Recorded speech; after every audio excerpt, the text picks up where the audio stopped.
یہ بات کسی اور کارنر سے آ سکتی ہے. سرکار یا جو پس پردہ قوتیں ہیں وہ ڈیل کی خبریں کیوں پھیلائیں گے؟ ان سے تو پی ٹی آئی کو حوصلہ ملتا ہے, تو وہ ایسی خبریں کیوں پھیلائیں گے؟ دوسری طرف آپ یہ بھی دیکھیں ناظرین کہ اگر اس وقت کہا جاتا ہے کہ جی عمران خان جو ہے وہ دباؤ میں ہے, تو حکومت کوئی مفاہمتی راستہ کیوں اپنائے گی؟ کیونکہ حکومت تو اس وقت سفارتی محاذ پر چھائی ہوئی ہے. تو وہ ناظرین یہ بھی بات کلی طور پہ درست نہیں ہے. یہی وہ موقع ہوتا ہے کہ جب مفاہمت کا راستہ تلاش کیا جاتا ہے. کیونکہ کل پی ٹی آئی مردان میں جلسہ کر رہی ہے, وہاں پہ آبویس بات ہے کہ ہزاروں لاکھوں کی تعداد میں پارٹی کارکن جمع ہوں گے, لیڈر جوشیلی تقاریر کریں گے. عین ممکن ہے کہ کارکنوں کے دباؤ میں آ کے یا جو جلسے کا ماحول ہوتا ہے کوئی ایسا اعلان ہو جائے جس میں عالمی سطح پر توجہ کا مرکز بنا پاکستان جو ہے وہ منفی طور پہ انٹرنیشنل میڈیا کی ہیڈ لائنز میں آ جائے. ذرا تصور کر لیں, سوچیں, ایسا ہے ہوگا نہیں لیکن سوچنے میں کیا حرج ہے. اگلے ہفتے اسلام آباد میں پوری دنیا کا میڈیا موجود ہے, شاید ٹرمپ بھی پاکستان آ جائے. اس سے پہلے یہ اعلان ہو جائے کہ جی تحریک انصاف نے ایران امریکہ مذاکرات کے بعد اسلام آباد کی طرف مارچ کی کال دے دی ہے, تو یہ خبر حکومت کو ظاہر ہے مشکلات پیدا کر سکتی ہے حکومت کے لیے. میں یہ فرضی بات کر رہا ہوں, مجھے پورا یقین ہے کہ تحریک انصاف ایسا کچھ کرنے والی نہیں ہے, لیکن بہرحال میری خواہش یہ ہے ناظرین کہ کسی کامن گراؤنڈ پر عمران خان سے براہ راست بات کی جائے تو معاملہ ابھی بھی حل ہو سکتا ہے.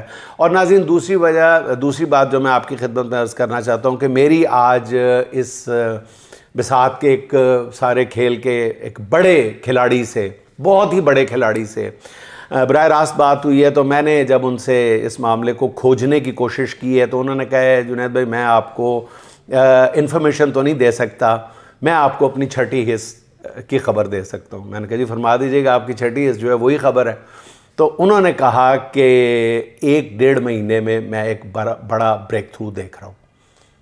بس اتنا ہی ناظرین کہے کو کافی سمجھیں کہ اس کھیل کے ایک بڑے کھلاڑی نے مجھ سے براہ راست کہا ہے کہ ان کی چھٹی حص ان کو یہ بتا رہی ہے کہ 1 سے 1.5 ماہ میں بڑا بریک تھرو ہونے جا رہا ہے. بس ناظرین. اچھا ناظرین, عالمی مارکیٹ میں تیل کی قیمتوں میں بڑی کمی کے باوجود پاکستانیوں کو ایک بار پھر پیٹرول کی قیمت میں ریلیف نہیں مل سکا. ڈیزل کی قیمت میں 32 روپے کمی کر کے حکمران قوم کی جانب فاتحانہ نظروں سے دیکھ رہے ہیں. آپ نے ہرمز کھلنے کے بعد تیل کی فی بیرل قیمت جو ہے وہ $114 سے کم ہو کر $88 پر آ گئی. اس کے باوجود پیٹرول کی قیمت کم نہ ہونا حکومت کی نہلی کے سوا اور کیا ہے ناظرین. امریکہ ایران جنگ کو پاکستانی حکمرانوں کی نظر سے دیکھیں تو یہ جنگ تو حکومت پاکستان کے لیے کسی نعمت سے کم نہیں تھی. حکومت نے اس جنگ کو ریونیو شارٹ فال کو کم کرنے کے لیے ایک موقع, ایک اپرچونٹی کے طور پہ استعمال کیا. جب ایف بی آر اپنے تمام اہداف حاصل کرنے میں ناکام رہی تو جنگ کے بعد صرف 1.5 ماہ میں حکومت نے پیٹرولیم مصنوعات کی قیمتوں میں اضافے سے عوام کی جیبوں سے 180 ارب روپے نکلوا لیے. اس شاندار کارکردگی پر وزراء ایک دوسرے کو ستائشی نظروں سے دیکھ رہے ہیں, کیونکہ عوام کے ساتھ ہونے والے اس ڈاکے کی بدولت لگژری جہازوں کی پروازیں اڑان بڑھتی رہیں گی, اور اس ڈاکے کی بدولت حکمرانوں کے پروٹوکول اور عیاشیاں برقرار رہیں گی. اچھا ناظرین, ہمارے پیارے وزیر منصوبہ بندی اپنا ہر کام چھوڑ کے صرف اور صرف شریف خاندان اور وزیر اعظم کی چاپلوسی کے منصوبے بناتے رہتے ہیں. جیسے جیسے احسن اقبال کی اصل کارکردگی کا پول کھل رہا ہے ویسے ویسے ان کی خوش آمدانہ کارکردگی کے جوہر کھول کر سامنے آ رہے ہیں. اب انہوں نے کیا فرمایا؟ وہ کہتے ہیں کہ جی اللہ کی مہربانی ہے کہ وزیر اعظم شہباز شریف کی ایک ٹویٹ سے دنیا کی دولت میں $3.5 ٹریلین کا اضافہ ہوا ہے. احسن اقبال غالباً وزیر اعظم کی اس ٹویٹ کی جانب اشارہ کر رہے ہیں جو حکومت اور وزیر اعظم دونوں کے لیے شرمندگی کا باعث بنی تھی. یہ وہی ڈرافٹ والی ٹویٹ تھی جسے ڈیلیٹ کرنے کے بعد دوبارہ جاری کرنا پڑا. بہرحال اگر وزیر منصوبہ بندی کا دعویٰ اس ٹویٹ سے دنیا کی دولت میں $3.5 ٹریلین کا اضافہ ہوا ہے تو وہ ساتھ یہ بھی بتا دیتے کہ ان $3.5 ٹریلین میں سے پاکستان کے حصے میں کتنے آئے, کتنا چونگا آیا. چونگا اکثر لوگ سمجھتے ہیں یا نہیں سمجھتے. بچپن میں دکاندار سے کوئی چیز لینے جاتے تھے تو مفت میں تھوڑی سی چیز ویسے پکڑا دیا کرتا تھا. یا پھر یہ احسن اقبال صاحب پاکستان کو دنیا کے معاملات میں شاید حصہ دار ہی نہیں سمجھتے.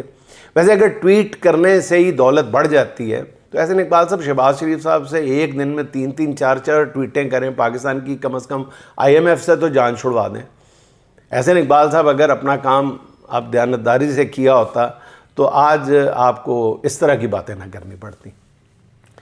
اچھا ناظرین، موجودہ حکومت کی مثالی کارکردگی کی ایک بڑی وجہ یہ بھی ہے کہ یہاں سب مل جل کر کام کر رہے ہیں۔ ملک کے وزیر داخلہ جب چاہیں وزیر خارجہ بھی بن جاتے ہیں اور وہ چیئرمین کرکٹ بورڈ بھی ہیں، انہیں جب موقع ملے وہ وزیر قانون کی ذمہ داریاں بھی ہاتھوں میں لے کر آئینی ترامیم کی راہ ہموار کرنے لگ جاتے ہیں۔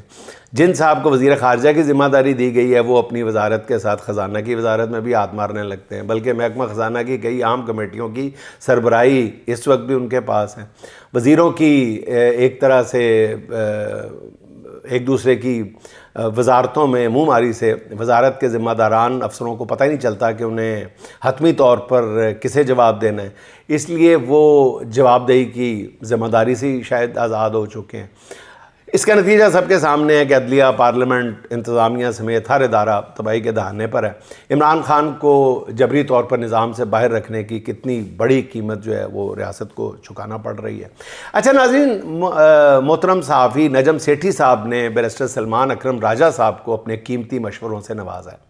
وہ فرماتے ہیں کہ سلمان اکرم راجہ کو میری دوستانہ رائے یہ ہے کہ کچھ سیاست سیکھیں، اس کے لیے فریب سیکھیں، جھوٹ بولنا سیکھیں، اور بھی جو سیاستدان کرتے ہیں وہ کرنا سیکھیں۔ ظاہر ہے نجم سیٹھی صاحب نے یہ بات تنزیہ طور پر ارشاد فرمائی ہے۔ نجم سیٹھی صاحب کا یہ بھی کہنا ہے کہ اگر سلمان اکرم راجہ یہ سب نہیں کر سکتے تو سیاست چھوڑ کر دوبارہ اپنی وکالت پر توجہ دیں۔ نجم سیٹھی صاحب کے اس مشورے کے بعد میں بھی سلمان اکرم راجہ صاحب کو ایک مشورہ دینا چاہتا ہوں کہ خدا را سیٹھی صاحب کی ان تنزیہ باتوں میں بھی آ کر جھوٹ اور فریب سیکھنے کی کوشش نہ کریں۔ آپ کی شخصیت کی خوبصورتی، آپ کا بانک پن، آپ کی ایمانداری ہے، آپ کا دو ٹوک لہجہ ہے، کبھی اس کو ترک مت کیجیے گا۔ لوگ آپ سے محبت کرتے ہیں۔ ناظرین، پاکستان میں ایسی سیاست کرنے والے لوگوں کی پہلے ہی کوئی کمی نہیں ہے، فریب اور اس کے دھوکہ دہی والی سیاست۔ پاکستان کو صحیح معنوں میں دیکھا جائے، پاکستان کو سچ کی جتنی آج ضرورت ہے وطن عزیز کو، شاید اس سے پہلے کبھی نہیں تھی۔ ایک اور بات یہ ہے کہ نجم سیٹھی صاحب اس طرح کے مشورے پہلے میاں نواز شریف صاحب کو بھی دیا کرتے تھے، جس پر عمل کرنے سے آج نواز شریف صاحب سیاست میں عبرت کی مثال بنے ہوئے ہیں۔ ویسے نواز شریف صاحب نجم سیٹھی کے ان مشوروں کے محتاج بھی نہیں تھے۔ اور ناظرین، آخر میں چلتے چلتے عرفان صدیقی صاحب کے دو چار بہت ہی خوبصورت اشعار۔ شاخ کے بعد زمیں سے بھی جدا ہونا ہے، شاخ کے بعد زمیں سے بھی جدا ہونا ہے، برگ افتادہ ابھی رقص ہوا ہونا ہے، برگ افتادہ ابھی رقص ہوا ہونا ہے۔ ہم تو بارش خرابوں کی ہمیں اگلے برس، ہم تو بارش خرابوں کی ہمیں اگلے برس، در و دیوار کے چہرے پر لکھا ہونا ہے، در و دیوار کے چہرے پہ لکھا ہونا ہے۔ سر اگر سر ہے تو نیزوں سے شکایت کیسی، سر اگر سر ہے تو نیزوں سے شکایت کیسی، دل اگر دل ہے تو دریا سے بڑا ہونا ہے۔ کچھ تو کرنا ہے کہ پتھر نہ سمجھ لے سیلاب، کچھ تو کرنا ہے کہ پتھر نہ سمجھ لے سیلاب، ورنہ اس ریت کی دیوار سے کیا ہونا ہے، ورنہ اس ریت کی دیوار سے کیا ہونا ہے۔ ناظرین، خوش رہیں، خوش رکھیں۔ آپ سے ملاقات ہوگی انشاءاللہ اگلے ولاگ میں۔ اللہ حافظ۔